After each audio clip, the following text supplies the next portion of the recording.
எனது என்னும் செருக்காகிய மயக்கம் அரும்பொருட்டாக இறைவனோடு ஏகனாகி நிற்பது இன்றியமையாததாக இருந்தது. அதனால் என்னாச்சு, இந்த யான் எனது நீங்கணுங்கிறதுக்காக அந்த மயக்கம் அறுபடணும்னா இறைவனோடு ஏகனாகி நிற்றல் இன்றியமையாதது ஆகும். அப்போ யான் எனது என்னும் செருக்கு நீங்கினால் மட்டும், யான் எனது என்னும் செருக்கு நீங்கினால் மட்டும் போதாது, இறைவன் திருவருள் இன்றி தனக்கு செயல் இல்லை என்ற அறிந்து எந்த செயலையும் செய்தலாகும். இப்போ நம்மால் எந்த செயலாவது செய்ய முடியுமானா எதையுமே செய்ய முடியாது. ஒரு நன்மை செய்தாலும் தீமை செய்தாலும் அது இறைவனுடைய கருணையினால் தான் நடக்கும். அப்போ கண்மம் நீங்கும். அப்போது தன் மாயா கண்மங்கள் நீங்கும். எப்போ இறைவனி நிற்கும் பொழுது தான் எல்லாம் திருவருளால் நடக்குங்கிறது பொழுது நமக்கு என்ன நீங்கும்னா அந்த மாயை கண்மம் ஆகிய இரண்டும் நீங்கி போகும். அப்படிங்கிற நீங்கும். ஊழ்வினை உயிரை தாக்காமல் உடல் ஊழால் கழியும். இந்த ஊழ்வினை என்ன பண்ணாது, உயிரை எந்த விதத்திலையும் தொந்தரவு பண்ணாது. என்ன பண்ணுறோம், உடம்பை மட்டுமே தாங்கி நிற்கும். உடம்பை தான் தாக்குமே ஒழிஞ்சு உயிருக்கு எந்த சிரமங்களையும் கொடுக்காது. அப்படி இருக்கும். அது எப்படி அப்படிங்கிறதுக்கு நம்ம ஒரு விளக்கமும் சொல்லியிருந்தோம். இப்போ ரமண மகரிஷிக்கு என்ன வந்துச்சு, புற்றுநோய் வந்தது. அது உயிரை பாதிச்சதுனால இல்லை. ஏன்னா அவர் ஏகனாகி இறைவனில் நிற்றார். எந்த மயக்க ஊசியும் போடலை, மறுக்கிற ஊசியும் போடலை. ஆனால் என்னாச்சு, அறுவை சிகிச்சை நடந்தது. இது எப்படி நடந்துச்சு, அந்த வலியை அவருக்கு தெரியாமல் இருந்துச்சு. ஏன்னா அது உயிரை பாதிக்கலை. உயிரை பாதிக்காததுனால அவருக்கு என்ன ஆகி போச்சு, அந்த வலி தெரியலை. ஏன்னா இப்போ நமக்கு இல்லைனா வலிக்குது அப்படின்னா என்ன அர்த்தம், இது உயிரை பாதிக்குதுன்னு அர்த்தம். இப்போ கிள்றது வலிக்கவே இல்லை அப்படின்னா என்னாச்சு, உயிரை பாதிக்கலை அப்படின்னு பொருள். அப்போ ஆகாமியம் வருத்த வித்து போல் மேற் பிறவியை ஏற்படாமல் கழியும். இப்போ இதனால் என்ன ஆயிடுச்சுன்னா நமக்கு உயிரை பாதிக்காத பொழுது விதையை வறுத்துடுறோன்னா என்ன ஆகாது, முளைக்காது. பச்சைப்பயிர் இருக்குது, பச்சைப்பயிர் எடுத்து நம்ம சட்டியில் போட்டு வறுத்துடுறோம். வெப்பமாக்கின பிறகு அது என்ன ஆகிடாது, மீண்டும் அது பயிராகாது, உணவாகுமே ஒழிய பயிர் ஆகாது. அப்படிங்கிற அளவில் சென்ற வகுப்பானது நிறைவு செய்யப்பட்டிருந்தது. இந்த வகுப்பு 11ஆம் நூற்பா. 11ஆம் நூற்பா போகிறதுக்கு முன்னாடி என்ன பார்க்குறோன்னா நம்ம அப்படியே ஒரு குறிப்புரை பார்க்கணும். ஏன்னா இதுக்கு மேலே நமக்கு இந்த 2 நூற்பா இன்றைக்கி நிறைவு பண்ணிவிட்டு சிவபிரகாசத்துக்குள்ளே போய் ஆகணும் அப்படின்னு நமக்கு சொல்லப்பட்டிருக்கு. அதனால் 11ஆம் நூற்பா முன்னூற்பா பாச நீக்கமாய் அமைய இந்நூற்பா சிவப்பேறு உணர்த்துவதாய் அமைகிறது. சிவப்பேரை உணர்த்துவதாக நமக்கு அமைகிறது. பாசம் உயிருக்கு துன்பத்தை தருவது.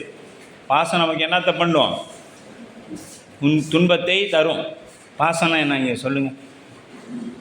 உங்கள் மேலே நான் வைக்கிற பாசமா இல்லை என் மேலே நீங்கள் வைக்கிற பாசமா? அப்பாடா, எப்படியோ ஒரு 8 வகுப்பு வரலைங்கம்மா, வரலனாலும் ஞாபகம் வச்சுக்கிறார். பாசனா என்னான்னு. உயிருக்கு துன்பத்தை தருவது. அதன் பாச நீக்கம் என்பது துன்புறும் நிலை அற்றது. துன்புறும் நிலை அற்றது பாச நீக்கம். சிவன் இன்பப் பொருள் ஆதலின் சிவபெருமான் என்பது இன்புறும் நிலை அற்றது. அப்போ சிவபெருமான் இன்பப் பொருள், அவரை அடைவது என்பது நமக்கு எப்பொழுதும் இன்பத்தை கொடுக்கக்கூடியது. எனவே மாசு நீங்கி தூய்மை பெற்ற உயிர் இறைவனிடத்தில் நிலைத்து கூறுவது இந்நூற்பா. எப்படி அங்கே நிலைத்து இருக்கிறதுன்னு சொல்கிறது தான் இந்த 11ஆம் நூற்பா. இது நமக்கு தான் சொல்கிறாரு. ஆனால் எந்த அளவில் இது நமக்கு பொருந்துங்கிறது நம்ம அவங்கவுங்க ஆன்மாவின் பக்குவத்துக்கு ஏற்றார் போல். அருள் நிலையில் இன்பம் விளையாமை. அப்படிங்கிற அருள் நிலையில் இன்பம் விளையாமை. உலகத்தை அறிவதற்கு ஐம்பொருள்கள் முதலிய கருவிகள் நமக்கு தேவை. இந்த உலகத்தை அறியணும்னா கண்ணு, காது, மூக்கு, வாய், மெய் இதெல்லாம் வேணும். இருந்தால் தான் நம்ம உலகத்தை அறிந்து கொள்ள முடியும். முதல்வனை அறிவதற்கு திருவருளை கருவாய் அமையும் என்பது நாம் அறிந்தது. சிவத்தை அறியணும்னா என்ன பண்ணணும், திருவருள் நமக்கு கருவாய் இருக்கும் அப்படின்னு சொல்லி பார்த்தோம். அக்கருவிகளோடு கூடிய உலகப் பொருள் அறிந்து அதில் அழுந்துவது உலக இன்பத்தை உண்டாகும். இதில் அழுந்து இப்போ கண்ணால் பார்க்குறோம், ஒரு ஓவியத்தை பார்க்குறோம், அதில் அப்படியே அழுந்து நிற்கிறது நமக்கு ஒரு வகையான இன்பத்தை கொடுக்கும். அப்போ ஐம்புலன்கள் வழியாக நாம் இந்த உலக நுகர்வுகளை அறிந்து கொள்ளலாம். அப்படின்னா திருவருள் வழியாக சிவத்திலிருந்து அதனிடத்தில் அழுந்து போவதே பேரின்பம் விளைவதாகும். இப்போ அதில் அழுந்தி போகிறது தான் நமக்கு எதில், திருவருள் வழியாக சிவத்துள் அழுந்தது. நாமளாக போய் சிவம் நேரடியாகவும் அழுந்த வைக்காது, நம்மளாகவும் போய் பொருந்த முடியாது. அப்போ திருவருளின் வழியாக நம்மை அழுந்த வைக்கும் அப்படின்னு. அப்போ அதுக்கு ஆனந்த நிலை அப்படின்னு பேர். திருவருளில் அழுந்தி நிற்கும் நிலை அருள்நிலை எனப்படும். திருவருளில் அழுந்தி நிற்கும் நிலை அருள்நிலை எனப்படும். திருவருள் வழியாக சிவத்தில் அழுந்தி நிற்கும் நிலை ஆனந்த நிலை எனப்படும். அப்போ அருள்நிலைக்கு அப்பால் உள்ளது ஆனந்த நிலை அப்படின்னு சொல்லப்படுது. கண் சூரியனை பொருந்துவது போன்று அருள்நிலை. இப்போ கண் சூரியனை பார்த்தா எப்படி இருக்கும்? நம்ம கொஞ்சம் எவ்வளோ நேரம் பார்த்துட முடியும்? ஒரு செகண்டு கூட பார்க்க முடியாது. அப்படி பார்த்த மாத்திரத்தில் கண்ணு கூசும், அவ்வளோதான். கொஞ்ச நேரம் இப்படி கீழே பார்த்தோம்னா எல்லாம் கருப்பாக தெரியும், ஒன்றும் தெரியாது. அப்படி தானே தெரியுது. ஆனால் கண் அதன் வழியாக நோக்கி சூரியனை கண்டு அதில் அழுந்துவதை போன்ற ஆனந்த நிலை. இப்போ சூரியனை நேராக பார்க்க முடியாது. இப்போ இதில் என்ன பண்ணலாம்? ஒளியை பார்த்து அதில் நாம் இன்புறலாம். அதுபோல் ஆன்மா சிவத்திடம் அழுந்துதலாகிய ஆனந்த நிலை முக்தியாகும். இப்போ திருவருள் வழியாக அடையக்கூடிய நிலை முக்தி நிலை ஆகும். இந்நிலையை உடம்பு உள்ள காலத்தில் அடைவது நெட்டை கூடுதல் என்று பெயர். இதற்கு நெட்டை கூடுதல் என்று பெயர். உயிர் எந்த நிலையிலும் தனித்து இருத்தல் இல்லை. இப்போ எந்த நிலையிலாவது உட்காருங்க, முன்னாடி இல்லை மேலே உட்காருங்கப்பா. உயிர் எப்பொழுதுமே என்ன பண்ணாது? தனித்து இருக்காது. ஒன்று பாசங்களை பிடிச்சிட்டு இருக்கும், இல்லைன்னா என்ன அர்த்தம்? பதியை பிடிச்சிருக்கும். நடுவில் இருக்கிற அந்த பசு ஒன்று பாசத்தை பற்றி நிற்கும், இன்னொன்று இல்லைன்னா என்னது பதியை பற்றி நிற்கும், எதையாவது ஒன்று. அதனால தான் என்னாட்டோம், ஒருத்தரை கட்டாயிட்டா இன்னொருத்தரோடு சேர்ந்துடும். தனியாக இருக்கிறவனா இருக்கவே மாட்டோம். அப்படி தான் நாமளும் இருக்கிறோம். உயிர் சிவமாய் நிற்றல் அப்படிங்கிறார். சார்ந்த பொருளின் தன்மை தன் தன்மையாக தான் என்பது வேறு தோன்றாமல் இருக்கும். இந்த உயிர் என்ன இருந்துச்சுன்னா, இப்போ இந்த உடம்பு தான் நான் நினச்சிட்டு இருக்கேன். என்ன நினைக்குது? இந்த உடம்பு தான் நான், இந்த நான் கண்ணால் பார்க்குறேன், நான் காதால் கேட்டேன், உனக்கு தெரியுமா, நான் கண்ணால் பார்த்தேன் அப்படின்னு சொல்கிறாங்க. அப்போ அது நான்கிறது எது? உயிர். இந்த உயிருக்கு இதெல்லாம் உண்டானா இல்லை. ஆனால் இது என்ன நினச்சிக்குது? இந்த ஐம்புலன் ஆகிய இந்த உடம்பு தான் நானுன்னு நினச்சிக்குது. அது இல்லை. ஏன்னா அது எப்படின்னா சார்ந்ததில் வண்ணமாக இந்த உயிர் எதை போய் சார்ந்து நிற்குதோ அது தானாக நினச்சிக்கும். அது எப்படி அப்படின்னு பார்த்தீங்கன்னா, உயிர் சிவமாய் நிற்றல். இப்போ அது எப்படிங்கிறத நாம் இதில் வச்சு தெரிஞ்சுக்கலாம். முக்தி நிலையில் சிவத்தை சார்ந்த உயிர் தான் எப்போதும் சிறிது தோன்றாமல் சிவமாகவே நிற்கும். முக்தி நிலையில் அது என்ன ஆகிடும்? சிவமாம் தன்மை பெற்று நிற்குமே ஒழிய சிவன் போல என்ன தெரியாது. 8 குணங்கள் உயிருக்கு இல்லை. என்றைக்கும் உயிர் அடிமையாகவே தான் நிற்கும். மாணிக்கத்தை சார்ந்த பளிங்கு. இப்போ ஒரு கருப்பாக இருக்கிறோம், அது மலத்தோடு நிற்கிற இடம், அங்கே கொண்டு போய் பளிங்கு வச்சா என்ன ஆகும்? கருப்பாக தான் காமிக்கும் ஸ்படிகத்தை வச்சோம்னா. இதே மாணிக்கத்தோடு கொண்டு போய் அந்த ஸ்படிகத்தை வச்சோம்னா இதுவும் என்னவா தெரியும்? மாணிக்கம் போல் மின்னும். ஆனால் மாணிக்கம் ஆகிடுமானா ஆகாது. மாணிக்கம் போல் மின்னுமே. அதுபோலத்தான் உயிரும் சிவத்தை சார்ந்து இருக்கும் பொழுது சிவமாம் தன்மை பெற்று நிற்குமே ஒழிய சிவனைப் போல 8 குணங்கள் பெற்று விடாது. ஏன்னா நாம் எல்லோரும் என்ன நினச்சிக்கிறோம்? சமயதிக்கு எடுத்தோடனே நாம் தான் சிவம்னு நினச்சிக்கிறோம். எங்கெங்கே ருத்ராட்சம் போடக்கூடாதோ அங்கெல்லாம் போட்டுக்கிறோம். நல்லா ஜடாமுடி வளர்த்திக்கிறோம். போய் வர மரத்துக்கடி உட்காந்து நான் தான் பெரிய சித்தர் ஞானி அப்படின்னு வர்றோம். இது எப்போ? சமயதிக்கையிலேயே நடந்துருது. ஆனால் இங்கே ஞான நிலையில் என்ன சொல்கிறாங்க? சிவமா தன்மை பெறும் நீ சிவமாகவே முடியாது. எந்த காலத்தும் சிவமாக முடியாது உயிர். அது எப்படின்னா முக்தி நிலையில் மாணிக்கம். அதுபோல பளிங்கு மாணிக்கம் எனும்படியாக விளங்கினார் போல உயிர் சிவம் என்று நிற்கும். முக்தி நிலைக்கு ஓமை பார்த்தோம்னா, முக்தி நிலைக்கும் சகல நிலைக்கும் ஊமை காட்டினார் மெய்கண்ட தேவநாயனார். சகல நிலையில் உயிரே தோன்றும், சிவம் தோன்றாது நிற்பது போல. இப்போ சகல நிலையில் என்ன ஆகும்? உயிர் தோன்றும், சிவம் தோன்றாது. இது எப்படின்னா, சகல நிலையில் சிவம் எங்கே இருக்குது? நமக்கு பின்னாடி இருக்குது. இப்போ தேடியவனை தேடுபவன் ஆயினான். அதுபோல் எது அப்படின்னு பார்த்தீங்கன்னா, இப்போ ஒரு ஆற்றை கடக்கிறாங்க, 10 பேர் அந்த சேர்ந்து ஒரு ஆற்றை கடக்கிறாங்க. அந்த பக்கம் போய் எல்லோரும் வந்துட்டாங்களா? என்ன பொழுது 9 பேர் தான் இருக்கிறாங்க. இது நீங்கள் இன்னும் நான் உங்களுக்கு ரொம்ப ரொம்ப எளிமையாக சொல்லணும்னா, திருவருட்செல்வன் படம் பார்த்தீங்கன்னா ஒருத்தன் மூட்டை ஒன்று வச்சுக்கிட்டு முதுகில் ஒன்று வச்சுக்கிட்டு கையில் 2 வச்சுக்கிட்டு வருவான். அவன் வந்து கேட்பான், சின்ன என் மூட்டையை காணோம் ஒன்று, நான் 3 மூட்டை கொண்டு வந்தேன் 2 மூட்டை தான் இருக்குது அப்படிம்பான். எங்கடா இன்னொரு மூட்டை அப்படின்னு பார்த்தா எங்கே நல்லா என்ன அப்படிம்பான், 1 2 அப்படிம்பான். முதுகு சுமந்து முதுகில் இருக்கிற மூட்டை உனக்கு தெரியாமையே போயிடுச்சு, அது 3ஆவது மூட்டை அங்கே இருக்குதுன்னு சொல்லுவான். அதுபோல் நாம் வினைகளை இருந்து என்ன ஆயிடுச்சுன்னா அது நமக்கு ஒரு சுமையாகவே தெரியலை. அதுபோல் இங்கே கடைசியில் தேடின அது மூணு எங்கே இருக்குது, அது மாதிரி இந்த 10 பேர் வரும்பொழுது என்றான் வரிசையை நீட்டு எங்கே 9 பேர் தான் இருக்கிறாங்க, ஏன்னா இவரை விட்டுட்டார். இப்போ நான் என்னை விட்டுட்டேன், என்னை விட்டு மற்றவங்களாம் என்றேன், எங்கே 9 பேர் தான் இருக்குது, இன்னும் ஒருத்தனை காணோம் அப்படிங்கிறார். அப்போ அவன் எங்கே இருக்கிறான், அவன் தேடினவன் அவனுக்குள்ளேயே தான் இருக்கிறான். அது மாதிரி முக்தி நிலையில் சிவமே தோன்றும், உயிர் தோன்றாது நிற்கும். மெய்கண்ட சகல நிலை பற்றி முக்தி நிலையை விளக்க அதனை அடிவொற்றி பின் வந்ததோர் கேவல நிலையை ஓமை காட்டி முக்தி நிலைக்கு விளக்கிறார். கேவல நிலையில் ஆன்ம மலம் தோன்றும், உயிர் அழுந்திதான் வேறு தோன்றாது நிற்பது போல. கேவல நிலையில் அந்த உயிர் ஏதாவது அழுந்து நிற்கும், உயிர் கேவலத்தில் அழுந்து நிற்கும், தான் வேறு கேவலம் வேறு இல்லைன்னு நிற்கும். அதுபோல் முக்தி நிலையில் சிவத்தில் அழுந்தி தான் வேறு சிவன் வேறுன்னு இல்லாமல் நிற்கும். அதுக்கு தான் உதாரணம் சொல்ல, முக்தியில் இன்பத்தை தூக்கின்ற உயிர் அதற்கு அவ்வின்பத்தை கொடுக்கின்ற சிவமும் ஆகிய இரு முதல்களும் கேடின்றி உள்ளன. உயிர் வேறு தோன்றாது நிற்க சிவம் ஒன்றுமே விளங்கி நித்தம் என்பது அறியப்படும். சிவம் ஒன்றுமே அபேதவாதம் அப்படின்னு ஒன்று இருக்குது, அபேதவாதம்ங்கிற சமயம் ஒன்று இருக்குது. அவங்க என்ன சொல்கிறாங்கன்னா, இந்த மாறாத உயிர் சிவம் இரு முதல்கள் அல்ல என அபேதவாதம் கூறுவர் ஒரு சாரர். அதனை உணர்ந்த பின் வரும் நிகழ்ச்சியை சொல்லி காட்டுகிறார். ஒரு சமயம் 10 பேர் ஆற்றை கடந்தனர். அந்த கரையை அடைந்த பொழுது அவர்கள் தலையை எண்ணும் பொழுது 9 நபர்கள் தான் இருக்கின்றார்கள், ஒருவர் இல்லை என்கிறார். தன்னையும் சேர்த்து என்ன மறந்து விட்டான் அவ்வழியே வந்தவன். தலைவனை சுட்டி காட்டி நீயே 10ஆம் அப்படிங்கிறார், நீயே 10ஆம் அப்படிங்கிறார். அபேதவாத பொருந்தாமை. இப்போ அதை நாம் பொருந்தாமை எப்படின்னு மறுக்கிறாங்க.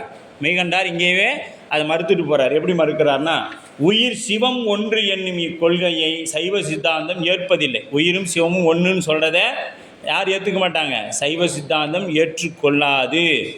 எப்பொழுதுமே உயிர் சிவத்துக்கு அடிமை அப்படின்னு சொல்கிறோம்.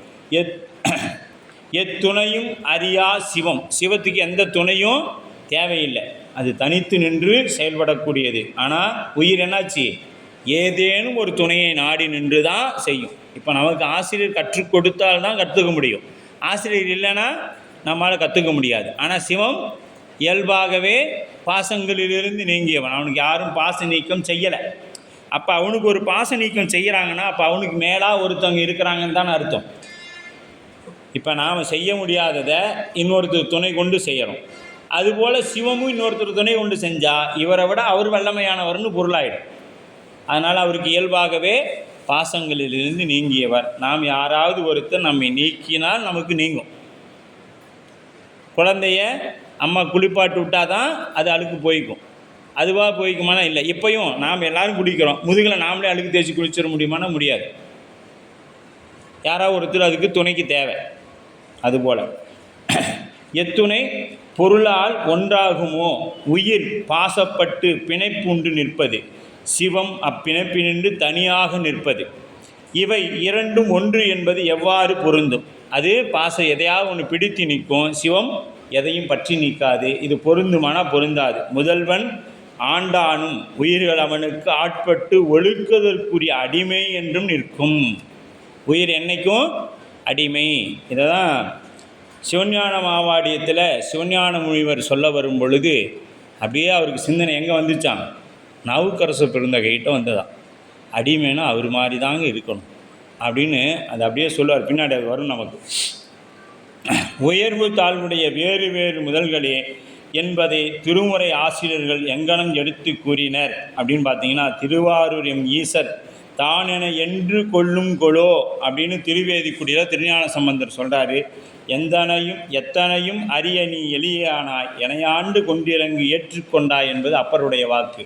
அதே போல் மாணிக்கவாசக பெருந்தகை கடையவனேனே கருணையினால் கலந்து ஆண்டு கொண்ட விடையவனே விட்டுடுதி கண்டாய் விரல் வேங்கையின் தோல் உடையவனே மண்ணு முத்திரகோச மங்கைக்கு அரசே சடையவனே தளர்ந்தேன் எம்பிரான் என்னை தாங்கிக் கொள்ளேன் அப்படிங்கிறார். அதுபோல் உயிருக்கு சிவமும் ஒன்று எண்ணில் முக்தியில் பெருவனவும் பேரும் இல்லாமல் போகும். இப்போ சிவமும் முக்தியில் சிவம் ஒன்று தான், சிவமும் உயிர் ஒன்றுன்னு சொல்லிட்டீங்கன்னா அங்கே கொடுப்பது யார், பெறுவது யார்? இப்போ இன்பத்தை முக்தியை கொடுக்கணும். அப்போ முக்தியை பெறுறது, ஏன்னா இதுதான் சிவமாகி போயிடுச்சுல, பெறுறது எப்படி இருக்கும்? இல்லாது. அப்போ அங்கே ரெண்டு நிகழ்வு நடப்பதனால முக்தியில் இன்பத்தை தூக்கின்ற உயிரும் இன்பத்தை தருகின்ற சிவமும் ஆகிய இரு முதல்களும் உள்ளன அப்படின்னு அதை மறுத்து மெய்கண்ட தேவநாயனார் சொல்லிட்டார். அடுத்தது பேதவாதம் பொருந்தாமை. இனி முக்தியில் உயிர் சிவமும் ஆகிய இரண்டும் உள்ளன என்பதை உடன்பட்டு அவை இருளும் ஒளியும் போல வேறு தென்பட்ட பொருள் நிற்கும் என பேதவாதம் கூறுவது பிறிதொரு சாரல். உயிரும் சிவமும் தம்முள் இயல்பு இல்லாது வேற்றுமை இயல்பு இல்லாது இரு பொருளின் அவை எக்காலத்தும் ஒன்றுதல் இல்லாது. எக்காலத்தும் இது ஒன்றுதல் இல்லாது. ஒன்றாத பொழுது உயிருக்கு பேரின்பம் எங்கனம் விளையும் அப்படின்னு கேள்விக்கிறது. ரெண்டு ஒன்றாகாத பொழுது உயிருக்கு எப்படி பேரின்பம் விளையும்? ஆதலால் அந்நிலை பொருந்தாது. அப்போ ரெண்டும். எனவே அபேதவாதம் கூறுவது போல முக்தியில் உயிரும் சிவமும் ஒன்றாம் என்றாலும் ஆகாது. பேதவாதம் கூறுவது போல அவை இரண்டாம் என்றாலும் ஆகாது. இப்போ அவங்க ஒன்றுன்னு சொன்னாங்க, அது கொடுத்தா வாங்குறதுக்கு ஆள் இல்லை. இங்கே ரெண்டும் வேறேனா அப்போ ரெண்டுக்கும் சம்மந்தம் இல்லாமல் ஆகி போயிடுது. அதுவும் ஆகாது. அப்போ இவ்விரண்டு நிலையும் அல்லாதி நிலையே சித்தாந்தம் கூறும் முக்தி நிலையாகும். அது எவ்வாறு என்பதை பின் விளக்குவோம் அப்படின்னு சொல்கிறாரு. அது உயிர் சிவமும் நிற்கும் முறைமையை முக்தியில் உயிர் சிவம் ஆகிய இரு முதலும் உண்மையில் உள்ளன. முக்தியில் இது ரெண்டும் உள்ளன. ஆயின் பிரிது வேறு நில்லாது ஒரு பொருள் போல நிற்கும். கலப்பின் ஒன்றாய் நிற்கும். சிவமாம் தன்மை பெற்று நிற்கும். அக்கலப்பே அத்துவீதம் என்று சொல்லப்படும். அதற்கு பெயர் என்ன பேருங்க? அத்துவீதம் அப்படின்னு சொல்லப்படும். அந்நிலையை உயிர்தான் என வேறு தோன்றாது. உயிரும் சிவமும் வேறுன்னு தோன்றாது நிற்க சிவமாகிய ஒரு பொருள் உள்ளது போல தோன்றும். அது எப்படின்னு கேட்டிங்களா? உப்பும் நீரும் போல. உப்பும் நீரும் தனித்தனியாக இருக்குது. நீரில் கலந்துட்டோம்னா அந்த சுவையை தெரிந்து கொள்ளலாமே ஒழிய இப்போ நீரில் போய் நம்மளால் உப்பை காமிக்க முடியுமா? இதனால தான் கிருபானந்த வாரியார்கிட்ட ஒருத்தர் வந்தாராம். என்ன சாமி எப்போ பாரு முருகன் முருகன் முருகன் பேசிக்கிட்டே இருக்கிற, எங்கே காமி பார்க்கலாம் எனக்கு அப்படின்னாராம். அவர் வந்தாரா, இப்போ டம்ளர் தண்ணியும் கொஞ்சம் சர்க்கரையும் எடுத்துருவா அப்படின்னாராம். ரெண்டையும் எடுத்து வந்தான். போட்டு கலக்கு அப்படின்னாராம். கலக்கிட்டான். எங்கே இதில் சர்க்கரையை தனியாக எனக்கு காமி அப்படின்னாரு. சர்க்கரையை தனியாக எனக்கு காமி அப்படின்னு சொன்னார். பார்த்தா எப்படி சாமி இதெல்லாம் பைத்தியகாரத்தனமா இல்லை காமி. அது போலத்தான்டா சாமி. அப்போ சொன்னாராம், அது போலத்தான் சாமியும் தனியாக காமிக்க முடியாது, அது நம்முள் கலந்து நிற்குது. என்னன்னா அறியாதவங்களுக்கு உள்ள அப்படியே அடங்கி நிற்குது, அறிந்தவர்களுக்கு வெளிப்பட்டு தோன்றுது. இவ்வளோதான் வித்தியாசம்.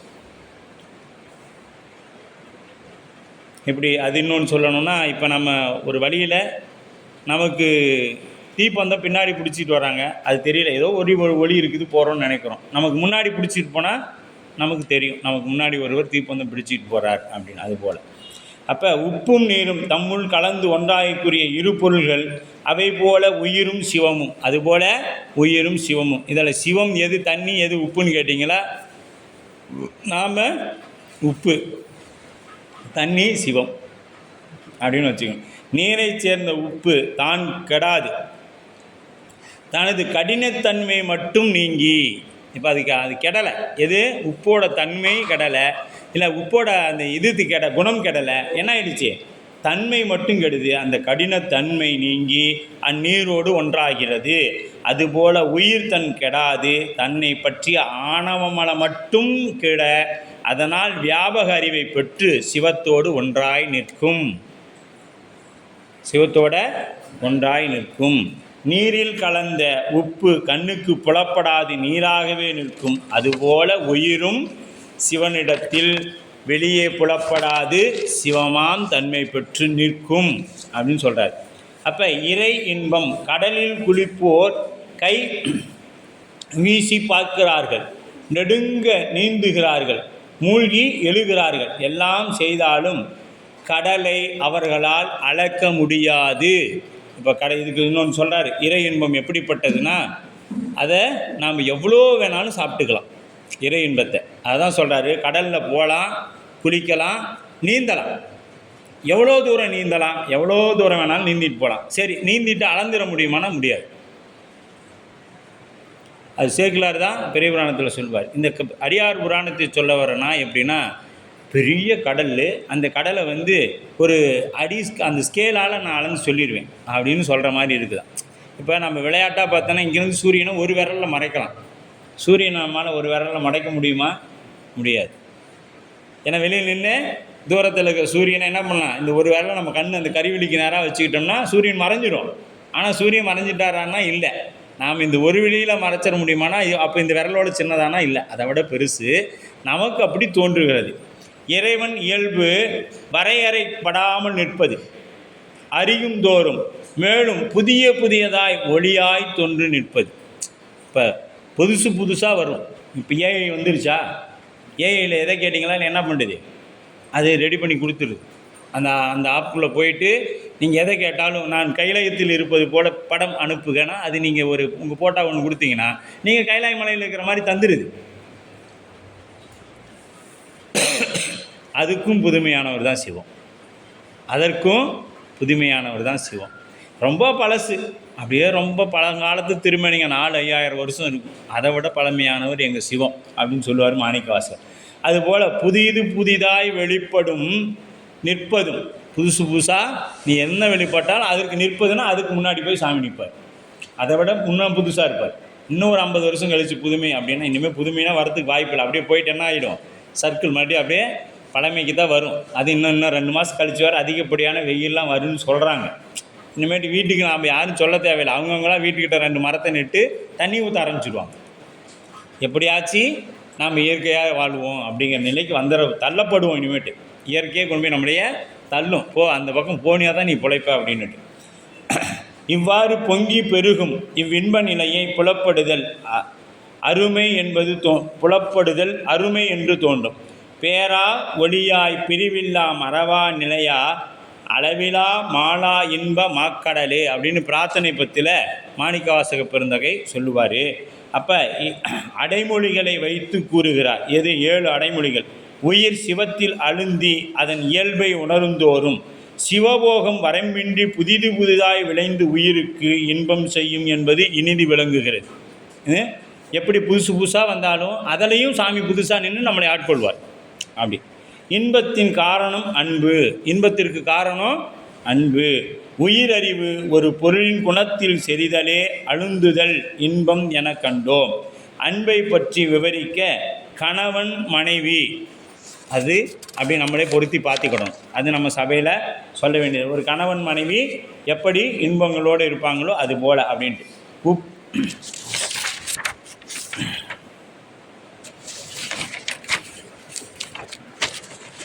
அன்பும் சிவமும் அதுபோல மெய்நெறியில் சிவபெருமானை நினைந்து நெகிழ்ந்து உயிரும் அன்பே பேரின்பத்திற்கு வழியாகும். உருகும் அன்பே பேரின்பத்திற்கு வழியாகும். அன்பில் விளைந்த ஆரமுதே. எது சொல்லுவார், பிடித்த பத்தில் சொல்லுவார். அன்பெனும் பிடியில் அகப்படும் மலை கண்ணப்பன் ஒப்பதோர் அன்பின்மை கண்டபின் என்னப்பன் என்னொப்பில் என்னையும் ஆட்கொண்டருளி வண்ணப்பணித்து என்ற வான்கருணை சுண்ண பொன்னீற்றற்கே சென்றுதாய் கொத்தும்பு இரவா என்ப அன்பு வேண்டின் பிறவாமை வேண்டும் மீண்டும் பிறப்பூண்டேன் உன்னை என்றும் மறவாமை வேண்டும் இன்னும் வேண்டும் அறவா நீ ஆடும்போது உன் அடியின் கீழ் கிடக்க என்பார். இப்படி வேணுமா அன்பு? பிறவா இன்ப அன்பு. சாதாரண அன்பு இல்லை, இன்ப அன்பு வேண்டும். அம்மையார் கேட்டது. சரி, அந்த அன்பு கொடுத்து வேண்டிய அறவா நீ ஆடும்போது உன் அடியனுக்கு இடத்தல் வேண்டும். அப்படியே அங்கே இருத்தல்னா அப்படியே கிடக்கிறது சிவபெருமான்ட்டு. அப்படி அன்பின் விளைவே ஆனந்தம் என்பதை இங்கனம் குறிப்பிட்டார்.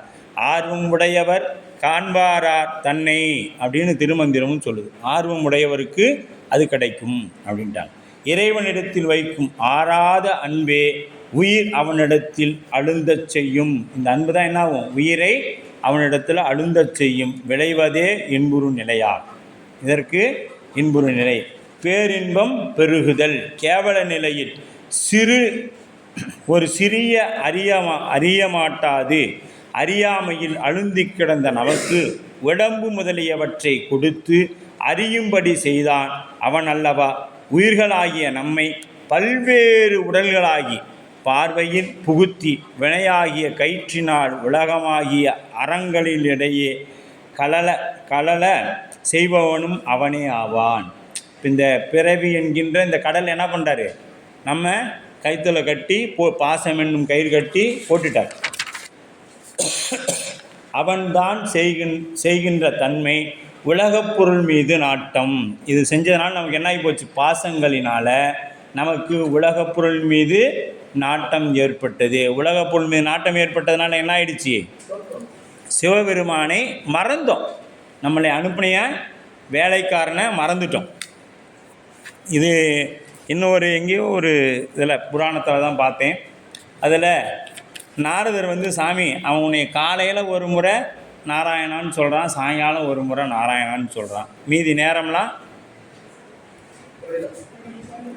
அவன் சுயநலத்தோடு வாழ்கிறான், அவனுக்கு போய் நீ முக்தி கொடுக்கலான்னு சொல்கிறீங்க அப்படின்னு சொல்லி கேட்குறான். அவனை போய் முக்தியில் வைகுண்டம் கூட்டி வரான்னு சொல்கிறீங்க அப்படின்னப்ப, ஏன்னா முக்திங்கிறது சிவபெருமானால் தானே தர முடியும் அப்படிங்கிறப்ப அவர் சொல்கிறாரு, அவன் அதை வச்சு நினைக்கிறானே அப்படின்னு சொல்லி இவர் வச்சுக்கிட்டு ஒரு கிண்ணத்தில் எண்ணெயை கொடுத்து இதை வச்சு உலகத்தை சுற்றிடுவா அப்படிம்பார். அவன் அதை அந்த எப்போ பொழுதுனிக்கு என்ன சொல்லுவார் நாரதர்? சொல்லிக்கிட்டே இருப்பாரா? அது எண்ணெயை கொண்டு போகிற வரைக்கும் ஒரு முறை கூட சொல்லவே இல்லை. ஏன்னா அவர் பார்வையெல்லாம் எங்கே இருந்துச்சு? இது சிந்தாமல் போகணுமேங்கிறதுலையே இருந்துச்சு. எண்ணம் ஒரு நிலையில் இருந்துச்சு. அது எதையுமே சொல்லலை. அப்படியே போய் சுற்றி இப்போ எத்தனை முறை சொன்னேன்? ஒரு முறை கூட சொல்ல. உனக்கு அவன் பரவாயில்ல தானே? 2 நேரம் சொன்னான். காலையிலையும் சொன்னால் சாயங்காலம் சொன்னான். நீ இடையில சொல்லலை. அதுபோல் என்ன பண்ணுறாங்க? நமக்கு ஓடி ஓடி பயன் காணாது உவப்பு எய்திய நிலையில் நம்மை உள்முகமாக நோக்கி தன்னை உணரும்படி செய்பவனே அவன் அல்லவா. அவன்தான் நம்ம உள்முகமாக நோக்கி பால் நினைந்துட்டும் தாயினும் சால பறிந்து பாவியனுடைய ஊனினை உருக்கி உள்வொளி பெருக்கி. ஊனினை உருக்குன்னா நம்ம என்ன நினைக்கிறோம்? ஜிம்முக்கெல்லாம் போய் சாப்பிடாமல் இருந்து 10 நாள் பட்டினி கிடந்து இறக்கிறது இல்லை. ஊனினை உருக்கிறதுனா அது உள்ளர போக ஒளி பெருகுனுச்சுன்னா தானா ஏன்னா அது அந்த உள்ளம் உருகும். அதுதான் ஊனை உருக்குது. உள்ளம் உருகுனா அங்கே என்ன இருக்கும்? சிவம் இருக்கும் அப்படிங்கிறார். அதுதான் பால் நினைந்துட்டும் தாயினும் சால பறிந்து. இவ்வாறு வேதத்தின் உயிர்களாய் நின்ற உலக போகத்தை நுகர்வித்து வளர்ந்த அவனது கைமாறு கருதாது வேத உதவியினையும் இம்முக்தி காலத்தில் உடனிருந்து செய்து வரும் பேருதவியாகிய நிலையை நினைதோறும் அருளாளர்கள் அவனிடத்தில் இடையறா பேரின்பம் மென்மேலும் மீதூர விளைந்து காதலாகி கசிந்து கண்ணீர் மல்கி ஓதுவார் தம்மை நன்னெறி குவிப்பது வேதம். நாங்கள் அப்போ காதல் எங்கே வந்துச்சு? கசிந்தாங்க. காதல் வந்ததுனால என்ன ஏற்பட்டது? கசிவு ஏற்பட்டது. அந்த காதல் எப்படிப்பட்டது? எதையும் எதிர்பாராத காதல் அப்போ உண்டாகும். நெட்டை, இப்போ நெட்டை கூடுதல்னு பார்த்தா, அப்போ நெட்டை அப்படின்னா என்னன்னு பார்த்தா உருகி பெருகும் அன்பினால் சிவத்தின்கண் அழுந்தி நிற்கும் நிலையை நெட்டை என கூறப்பட்டது. அதுதான் நெட்டை. இதனை நூற்பா அயரா அன்பின் அரண்கலல் செழுமே அப்படிங்குது. இப்போ நூற்பாவுக்குள்ளே போக போகிறோம். அயரா அன்பின் அரண்கலல் செழுமே. காணும் கண்ணுக்கு, இப்போ பாருங்கள் நூற்பா பாருங்கள். காணும் கண்ணுக்கு காட்டும் உளம் போல காணா உள்ளத்தை கண்டு காட்டலில் அயரா அன்பின் அரண்கலல் செழுமே அப்படின்ட்டார். அப்போ இந்த நூற்பாவுக்கு மெய்கண்ட தேவனாய அருளுடைய கருத்துரை என்னன்னு பார்த்தோன்னா என்பது சூத்திரம். நூற்பாவினுள்ளே எனினும் பரமேஸ்வரனது சீபாதங்களை அணையுமாறு உணர்த்துதல் நூற்பாவாயிற்று. கருத்துரை அப்படின்னு பார்த்தோமா, ஆன்ம லாபம் பாசப்பற்றினை நீக்கி துன்பமற்று இருத்தலே முடிவான முக்தி நிலை என்று கூறும் சமயங்கள் உள்ளன. அப்போ சைவ சித்தாந்தம் அக்கொள்கையை ஏற்பதில்லை. எது? பாசப்பற்றின்றி நீங்கிய துன்பமற்று இருத்தலே, துன்பமில்லாமல் இருக்கிறது தான் என்னன்னுட்டாங்க முக்தின்னு சொன்னாங்க. அதை என்ன பண்ணுது நம்ம சைவ சித்தாந்தம் மறுக்குது. துன்பத்திலிருந்து விடுபடுவதில் மட்டும் போதாது, இன்பத்தை துய்த்தலும் வேண்டும். துன்பத்தை நீங்கிட்டோம்னா போதாது, இன்பத்தை துய்க்க வேண்டும் அப்படின்னு சொல்லுது. அப்போ இன்பத்தை துய்க்க வேண்டும், அறிவின் பயன் ஒன்றை அறிந்து நுகர்தலே ஆகும். முக்தியில் உயிரின் குணமாகிய அறிவு இருக்கும் நுகர்ச்சி இல்லையேல் அவ்வறிவினால் என்ன பயன்? முக்தியில் வேணும் அறிவு இருந்தும் இல்லையாம் அந்நிலையை பொருந்தாது, அதுவும் பொருந்தாது. பாச நீக்கமாகிய துன்ப நிலைக்கு பின்னர் சிவபேராகிய இன்ப நிலை உண்டு என்பதை சைவ சித்தாந்தம் துணிவாகும். பாச நீக்கமாகிய துன்ப நிலைக்கு பின்னர் என்ன ஆகுது? சிவப்பேராகிய இன்ப நிலை இருக்குது. பாச நீக்கமும் சிவப்பேருமாகிய இவ்விரண்டும் ஆன்ம அடைதலை முடிநிலை பயனாகும். அவை ஆன்ம லாபம் எனப்படும். இது என்னாச்சுங்க? ஆன்மாவுக்கு லாபம் அப்படின்ட்டார். அப்போ அவற்றுள் பாச நீக்கம் முன்னூற்பாவில் கூறியமையால் இந்நூற்பா சிவப்பேற்றினை கூறுகிறது. இப்போ சிவப்பேறு எப்படி பெறலாம் அப்படிங்கிறது இந்நூற்பா கூறுது. சீபாதங்களை அணைதல், இறைவனது திருவள் வியாபகத்துள் உயிர் வேறு தோன்றாது அடங்கி நிற்றலை திருவடி கீழ் இருத்தல் என்றும், அதன்கண் அழுந்தி நின்று நுகரும் இன்பத்தை திருவடி இன்பம் என்றும் நூல் கூறும். இந்த நூல் என்ன சொல்லுதுங்க? இறைவன் திருவருள் வியாபகத்தில் உயிர் வேறாக தோன்றாது அடங்கி நிற்றலை திருவடிக்குள் இருத்தல் என்றும், அதன்கண் அழுந்தி நின்று நுகரும் இன்பத்தை திருவடி இன்ப நுகர்ச்சி என்றும் சொல்லும். இன்புறு நிலையில் கூறும் இந்நூற்பாவிற்கு பரமேஸ்வரனது சீபாதங்களை திருவடிகளை அணையுமாறு உணர்த்துதல் முதலிற்று என கருத்துரையால் ஆசிரியர் நமக்கு கூறுகிறார். இதற்கு அணைதலாவது அறிதலே ஆகும். இந்த அணைதல் என்பது என்னன்னு பார்த்தீங்களா? அறிதல் அப்படின்னு ஆகும். எனவே சிவனை அழுந்தி அறிதலாகிய சிவ அனுபவமே இங்கு சீவாதங்களை அணைதல் என குறிப்பிடப்பட்டது. சீவாதம்னா என்னாச்சு? என்னன்னு அர்த்தம்? சிவனை அழுந்தி அறிதலாகிய சிவ அனுபவத்துக்கு சீவாதம்னு பேர். அப்போ நூற்பாவின் பொருள் ஆன்மா அறிவு காணும் தன்மையுடைய கண்ணுக்கு அவனோடு தானும் உடனாய் இயந்து நின்று உருவங்களை அது காட்டும்படி. அதுபோல இப்போ இந்த கண் இருக்குதுன்னு வச்சுக்கோங்க, இது காட்டினாலன்றி காணாது. எது காட்டணும்? ஒளி காட்டணும். இப்போ அந்த ஒரு சேர் இருக்குது அப்படின்னா அந்த சேரை நமக்கு கண்ணு தெரியுது, அங்கே சேர் இருக்குது அப்படின்னா நம்ம போய் நேராக பாத்திர முடியுமான்னு வைங்க, பாத்திர முடியுமானா முடியாது. அப்போ அது காட்டுவதற்கு ஒன்று வேணும், அதுதான் ஒளி. ஒளி இருந்தால் தான் நம்ம கண்ணே ஒரு பொருளை பார்க்க முடியும். அதுபோல இறைவன் அறியும் இயல்புடைய ஆன்மாவுக்கு அதனோடு உடன் இசைந்து நின்று அது பொருளை அறியும்படி அறிவித்து அவற்றை தானும் அறிந்து வருகின்றது. எது? இறைவன் தானும் அறிந்து வருகின்றது அப்படிங்கிறார். அப்போ இவ்வுதவியை இறைவன் எவ்வுயிருக்கும் கைமாறு கருதாது செய்கின்றான். எல்லா உயிருக்கும் கைமாறு கருதாது எவ்விடத்தும் எப்பொருளும் செய்து வருகின்றான். பெத்த முக்தியாகிய இரு நிலைகளும் இடைவிடாது செய்து வருகின்றான். பெத்த முக்தி நிலையிலையும், பெத்த நிலைனா இறைவனை அறியாத நிலையிலையும், முக்தி நிலையில் இறைவனை அறிந்த நிலையிலும் என்ன பண்ணுறான்? இடைவிடாது செய்து கொண்டிருக்கிறான். அவனது அளப்பரிய கருணையை நினைந்து பொழுது மறத்தலின்றி உணர ஆன்மாவுக்கு இறைவன் மேல் அன்பு மீதூறும். இதை உணர்ந்துட்டோம்னா நமக்கு என்ன ஆகும்? அன்பு அதிகமாகும். ஆகா, நாம் அவரை கும்பிடாதப்பவே நமக்கு அருள் செஞ்சுக்கிறார், நாம் கும்பிட்டு கொண்டு இருக்கும் பொழுதும் அருள் செஞ்சுக்கிட்டே இருக்கிறார். இவருடைய கருணையை நான் என்னவென்று சொல்லுவது? அவ்வாறு அவனிடத்தில் அழுந்தி அவனை புள்ளில் உணர்ந்து பேரின்பத்தை எய்தும். உள்ளில் புணர்ந்து பேரின்பத்தை. அப்போ காணும் கண்ணுக்கு அப்படிங்கிறது இந்த அப்போ இப்போ நூற்பாவுக்கு விளக்கம் காணணும்.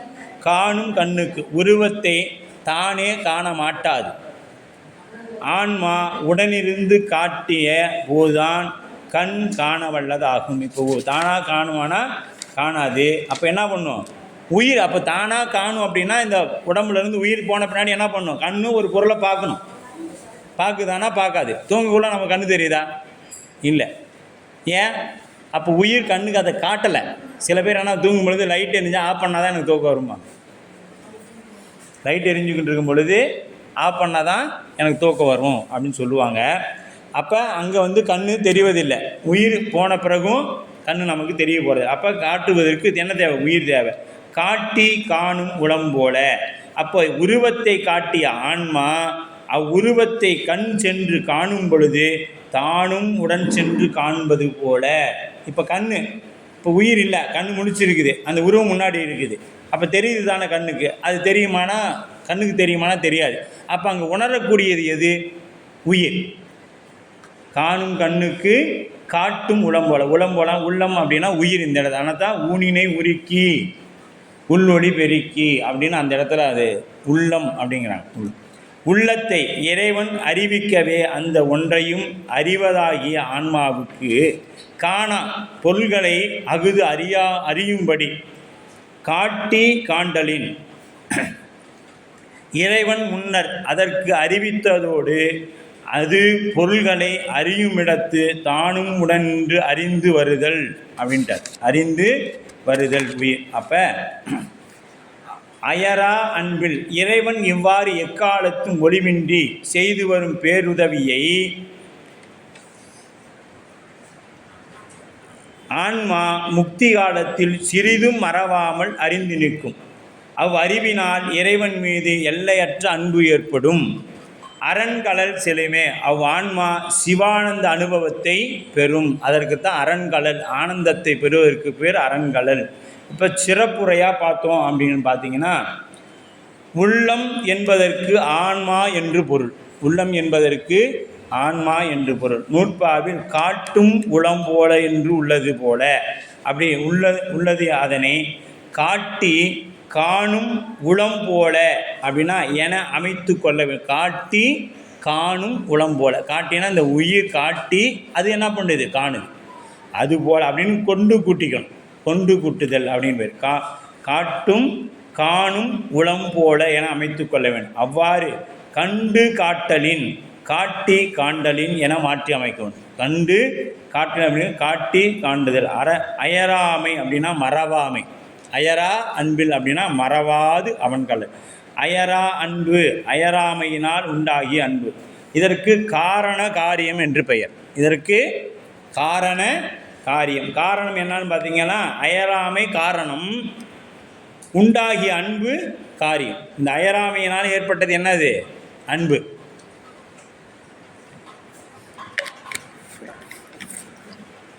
அன்பின் அரண்கலல் செழுமே. அயரா அன்பின் அரண்கலல் செழுமே. இதில் அன்பு காரணமாகவும் அரண்கலல் காரியமாகவும் இருக்குது. அங்கே எப்படி இருக்குது? அயரா காரணம், அன்பு காரியம். இங்கே அன்பு காரணம். அந்த அன்புனால் என்ன கிடைக்குது? காரியமாகிய கலல் கிடைக்குது. சிவபெருமான் திருவடி கிடைக்குது. செலலும் அப்படின்னு சொல்லிட்டார். இறைவன் உயிருக்கு காட்டியும் கண்டும் செய்து வரும் உதவி பெத்த முக்தி ஆகிய இரு காலங்களில் நிகழ்கிறது.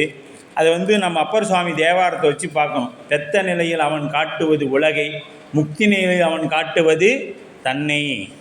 பெத்த நிலையில் என்னத்தை காமிக்கிறாரு? இந்த உலகத்தை காமிக்கிறார். முக்தி நிலையில் தன்னை காட்டுகின்றான். ஆட்டுவித்தால் ஆறு ஒருவர் ஆடாதாரே, அடக்குவித்தால் ஆறு ஒருவர் அடங்காதாரே, ஒட்டுவித்தால் ஆறு ஒருவர் ஓடாதாரே, உருகுவித்தால் ஆறு ஒருவர் உருகாதாரே, பாட்டுவித்தால் ஆறு ஒருவர் பாடாதாரே, பணிவித்தால் ஆறு ஒருவர் பணியாதாரே, காட்டுவித்தால் ஆறு ஒருவர் காணாதாரே, காண்பார் யார் கண்ணுதலா காட்டா காலே அப்படின்னு அப்பர் சுவாமி சொல்லுவார்.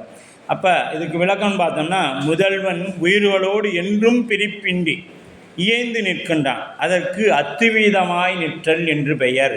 அவை பொருளை அறிந்து நுகரும்படியாக செய்கின்றான். அவன் என்ன பண்ணுறான், ஒவ்வொரு பொருளையும், இது திருநீற்று பை, இது பேப்பரு, இது ஸ்டாண்டு, இப்படி ஒவ்வொன்றும் என்ன செய்கிறான், நமக்கு அறிவுக்குள்ளே இருந்து நமக்கு காட்டுறான். அப்படி இருவகை காணும் உதவி எனவும் காட்டும். இப்போ காணும் உபகாரம், காட்டும் உபகாரம் சித்தாந்தத்தில் சொல்லப்படும். என்ன உபகாரம், அவன் செயலை காட்டும் உதவி, இதுக்கு காட்டும் உபகாரம்னு பேர். அடுத்தது காணணும், காட்டியதை இப்போ இந்த சேரு காட்டுறாங்க, அப்போ நாம் காணணும், காணுனா அதுக்கு காணும் உபகாரம்னு பேர். இருவகை வைத்து பார்க்கலாம். இது 2 வகையாக வச்சு பார்த்தோன்னா, காட்டும் உதவி, காட்டும் உதவி கண்ணொளியை தனியே சென்று காண்பதாயின் காணாது, இருள் ஆணவத்தை காண வேண்டும். அப்போ அது என்ன பண்ணும், தானாக போய் பாருனா இருளில் அதை கண் போய் பார்க்கணும், அது பார்க்காது. அதற்கு ஒரு ஒளி தேவைப்படும். கண் ஆன்மா, அறிவு உயிர். இந்த இடத்துல கண் என்னது, ஆன்மா, அறிவு உயிர். அடுத்தது உயிர் இறைவன். அப்போ இந்த உயிர் இறைவன் நுகர்வானெனில் இல்லை உயிரே உணரும்.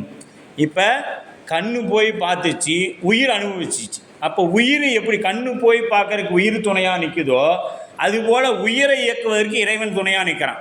அப்போ இந்த கண்ணு பார்ப்பதனால யாருக்கு லாபம், உயிருக்கு லாபம். உயிர் தான் அந்த அனுபவத்தை பெறுது. இப்போ சிவம் காட்டுது, இதனால் லாபம் யார் பெறணும்,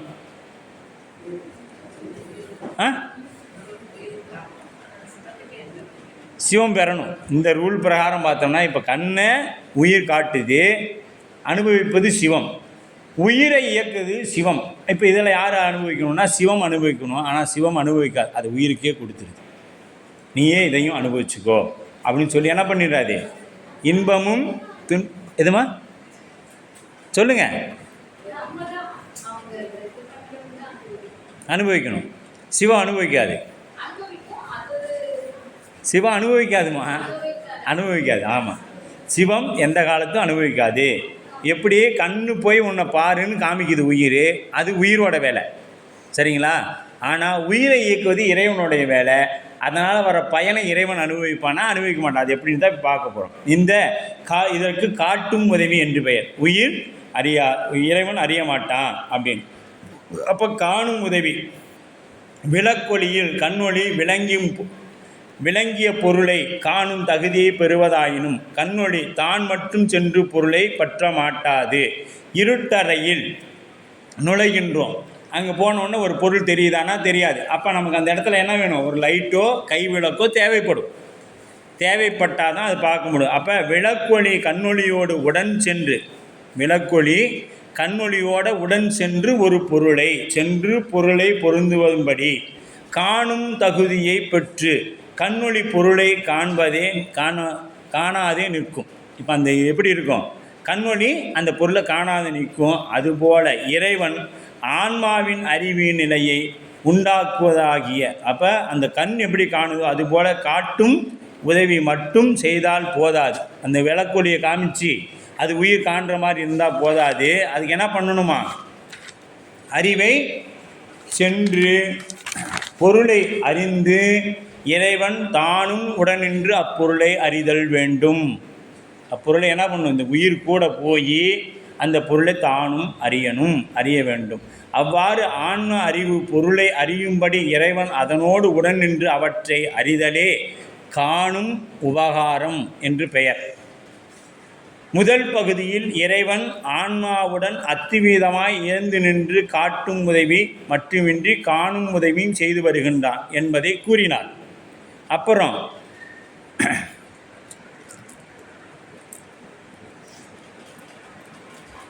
அதாவது வியாபகம், வியாத்தி, வியாபகம் அப்படின்னு சொல்லி இருக்குது 3. வியாபியம், வியாபகம், வியாத்தி அப்படின்னு 3 இருக்குது. அதில் வந்து பார்த்திங்களா, கடல் நீர் அப்படின்னு பார்த்திங்களா வியாபகம், வியாபியம் கடல் நீர், வியாபியம் கடல் நீர் வந்து வியாபியம், வியாபகம் கடல். இப்போ கடல் இருக்குது, அது கீழே மண், அது வந்து வியாபியம். மேலே இருக்கிற நீர் வியாபகம், அதில் கலந்து இருக்கக்கூடிய உப்பு வியாத்தி. என்னடா இது என்னென்னமோ புதுசு புதுசாக சொல்கிறாரு நடராஜனையை கேட்குறாரு. இதுக்கு தான் நான் வராமையே இருந்தேன். இவர் வந்தால் இப்படியே தான் எதையா ஒன்று சொல்லிக்கிட்டே இருப்பார். வியாகமம் பாரு, வியாத்தியம் பாரு, அத்துவீதம் பாரு, நமக்கு ஒத்து வீதமும் தெரியாது, போயிட்டே இருக்கலாம் அப்படின்னு ஒரு முடிவு பண்ணலான்னா நம்ம வரலைனாலும் விடமாட்டேறாரு. ஃபோன் பண்ணி கூப்பிட்றாங்க நம்மளையே அப்படிங்கிறார். அப்போ இந்த வியாபியம் என்பதுனா விரிந்து இருத்தல். விரிந்து இருத்தல். வியாபகம் என்பது அதனுள் அடங்கி இருத்தல். வியாத்தி அப்படின்னா கலந்திருத்தல். வியாத்தி அப்படின்னா அப்போ இறைவன் கடல், ஆன்மா நீர் போன்று. இந்த இடத்துல ஆன்மா நீர் போன்று. கடல் பரப்பில் மேலே இருக்கிற நீர் போல. இது எங்கேயோ படித்த மாதிரி ஞாபகம் வரும் பாருங்கள். அப்படியே எங்கே திருவூர் பயனுக்கு போகணும். அப்புறம் அந்த உப்புங்கிறது மலம். இந்த மலம் கடலை போய் பற்றுமா அப்படின்னா ஆமாம் பற்றுமா? உப்பு கடலை பற்றுமா? இப்போ உப்பு கடலை பற்றுமா அப்படின்னா சொல்லுங்கம்மா. பற்றாது. ஏன் பற்றாது? எங்கேயே நமக்கு சொல்லிக்கிறாங்க. கடல், நீர், உப்பு. கடல் இறைவன், நீர் ஆன்மா, உப்பு மலம். அப்படின்னா நீர் உப்பு போய் தண்ணியில் கலக்கும். இந்த தண்ணி உப்பு சேர்ந்து அந்த கடலை ஏதாவது பண்ணுமானா எதுவும் பண்ணாது. இப்போ கடல்னால் என்னங்க? அது நீர் சேர்ந்தது தானே கடல்னு ஒன்று. கடலுக்கு கீழே ஒரு தரைப்பரப்பு இருக்குங்களா, அதுதான் கடல். அந்த மண்ணை எடுத்து வந்து சாப்பிட்டு பாருங்கள், உப்பு கறிக்குதான்னு பார்க்கலாம். கறிக்காது. அந்த மண் எடுத்து வந்து சாப்பிட்டோம்னா உப்பு கறிக்காது. ஆனால் தண்ணியை மட்டும் குடித்தோம்னா குடிக்கவே முடியாது, அவ்வளோ உப்பு கசகு இல்லையா? கண்ணில் பட்டுச்சுன்னா கண் எரியும். கடல் நீர் கண்ணில் பட்டால் என்ன ஆகும்? கண் எரியும். அப்போ இது எதை பாதிக்குது? நீரை தான் பாதிக்குதே ஒழிஞ்சு இறைவனாகிய கடலை பாதிப்பது இல்லை. அதனால தான் அது வியாபியம், இது வியாபகம், வியாத்தி அப்படின்னு சொல்லி. இது புரிஞ்சால் சந்தோஷம். புரியலைன்னா மறுபடியும் கடைசியில் கேளுங்க. வியாபகம், வியாபியம், வியாபகம், வியாத்தி, இது என்ன ஆத்தியோ எல்லாம் முடித்து எனக்கு கடைசியாக கொஞ்சம் விளக்க வச்சிங்கன்னா பரவாயில்ல அப்படின்னு சொல்லலாம். இல்லையாச்சா? கண்ணொளியும் உயிரறிவும். கண் உயிர் அறிவு சென்றால் பொருளை காணலாம். உயிரறிவு கண்ணொளியோடு உடனின்று காணுகிறது என்பது பொருளாகும். இறைவன் கண்ணொளியில் கலந்து விளக்கொளி போல உயிர்களது அறிவில் கலந்து அவ்வறிவில் உள்ள அறியாமையை நீக்கி அதனை விளக்கி அறியும் தன்மை உடையதாக்குகின்றான். அவ்வுதவி மட்டுமே உயிர்களுக்கு போதியதாக இல்லை. அந்த உதவி மட்டுமே. இப்போ என்ன உதவி நடக்குது இங்கே? காணும் ஒளி மட்டும்தான், காணும் உபகாரம் மட்டும் நடக்குது. அது மட்டும் இருந்தால் போதுமானா இல்லை, காட்டும் உபகாரம் தேவை. உயிர் பொருளை அறியும் காலத்து கண்ணொளியில் உயிர் அறிவு போல தானும் உடன் நின்று அறிகின்றான். அவ்வாறு இறைவன் அறிதலே உயிர் அறியும். அப்போ எப்படி இந்த உயிர் கண்ணிலிருந்து அறியுதோ அதுபோல் உயிரிலிருந்து இறைவன் அறிந்தால்தான் உயிரால் அறிந்து கொள்ள முடியும். காணும் கண்ணுக்கு காட்டும் உளம் போல என ஆசிரியர் குறித்த ஓமையில் விளக்கம் அப்படின்னு பார்த்தோம்னா, இசையுமாறு இசையே, இது தொண்டனேன் நுகருமாறு நுகரேன், தொண்டனேன் புணருமாறு புணரேன், தொடருமாறு தொடரேன், விரும்புமாறு விரும்பே, நினையுமா நினையே. இதெல்லாம் எங்கே இருக்குது? திருவிசைப்பாடு இருக்குது. திருவிசைப்பாட இது சொல்வார். அப்போ நினையுமாறு நான் நினைக்கிறேன், அது மாதிரி நீயும் நினை. அப்போ அவர் நினைப்பித்தால்தான் நம்மால் நினைக்க முடியும். அவர் நுகர சொன்னால் தான் நம்மால் நுகர முடியும். உயிர் தானாக போய் நானாக நுகர்ந்துருவேன் அப்படின்னா ஒன்றும் தெரியாது உயிருக்கு. அப்போ அவர் நுகர வைக்கணும். உயிர்களின் அறிவும் இச்சையும் செயலும் ஆகிய எல்லாம் இறைவன் வழியால் இருக்குமே. உயிர்கள் அவனது உதவியை ஒரு சிறிதும் உணராது. இப்போ அவன் உதவி இல்லாமல் என்ன பண்ணாது உயிர்? ஒரு சின்ன எந்த ஒரு பொருளையும் உணர்ந்து கொள்ள முடியாது. தொழுது தூமலர் தூவி துதித்து நின்று அழுது காமுற்று அரற்றுகின்றாரையும் பொழுதுபோக்கி புறக்கணிப்பாரையும் எழுதும் கீழ்கணக்கு இந்நம்பர் ஈசர். என்னில் யாரும் எனக்கு இனியான் இல்லை, என்னிலும் இனியான் ஒருவன் உடன். என்னுள்ளே உயிர்ப்பாய் புறம்போந்து நிற்கும், என்னுள்ளே நிற்கும் இந்நம்பர் ஈசனே. எங்கே இருக்கிறார்? சிவம் நமக்குள்ளேயே இருக்கிறார். நமக்குள்ளேயே இருக்க. மறவா நிலையும் இன்புறு நிலையும் அப்படிங்கிறத சொல்கிறாரு. முதல்வன் பெத்த முத்தி ஆகிய இருநிலையிலும் இடையறாது செய்து வரும் இவ்வுதவியை பெருமக்கள் மறவாது அறிந்து நிற்பார்கள். இப்போ தான் இந்த இடத்துல தான் ஏன் நம்ம அருளாளர்கள்லாம் அழுதாங்க அப்படின்னா, இதை விளங்கிட்டோம்னா நமக்கு அழுக வரணும். ஏன் திருமுறை பாடினாங்க, ஏன் அழுதாங்க? அங்கே துளும்பு கண்ணீரில் அப்படியே அவர் கண்ணீரில் அவரே மூழ்கிட்டாராம் மாணிக்கவாசகர். அப்பர் சாமி உழவாரப்படையும் கண்ணில் அறிவு நீரும் சொறி. அப்படியே அப்பர் சுவாமிக்கு என்னது, அறிவு மாதிரி அப்படியே கண்ணில் தண்ணி கொட்டிக்கிட்டே இருக்குது. உழவாரம் செய்கிறாரு, வேர்வை தானே கொட்டணும். ஏன் கண்ணில் அறிவு மாதிரி கொட்டுதுன்னா, சாமி நான் உன்னை கும்பிடாத காலத்திலும் ஏனாச்சும் தனக்கு உதவி செய்யாதவனுக்கு செய்வானா? நான் உன்னை கும்பிட காலமே இல்லை. ஆனால் நீ என்ன பண்ண, அப்பொழுதும் என்னை நினைந்து நினைந்து பார்த்துக்கிட்டே அப்படியே செய்துட்டு வந்திய. இப்போ கும்பிட்ட காலத்தையும் எனக்கு இவ்வளோ பெரிய உதவி செய்திய அப்படின்னு சொல்லி சொல்கிறாங்க. அப்பர் கூற்றாயினவாறு இரண்டாவது பதிகத்தில் அந்த முதல் பதிகம் என்ன பாரு, கூற்றாயினவாறு முதல் பதிகம்.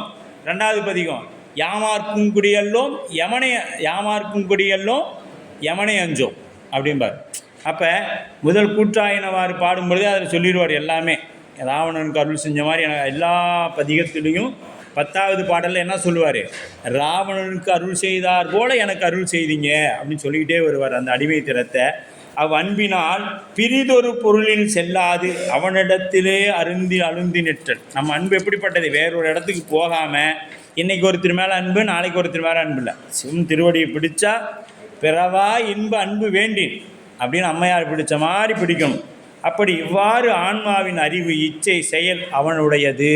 நம்மளுடைய எப்போ ஞானிகளானாலும் நம்முடைய அறிவு இச்சை செயல் அத்தனை யாருடையது, சிவபெருமானுடையது அப்படின்ட்டார். பிரிதொரு பொருள் செல்லாது.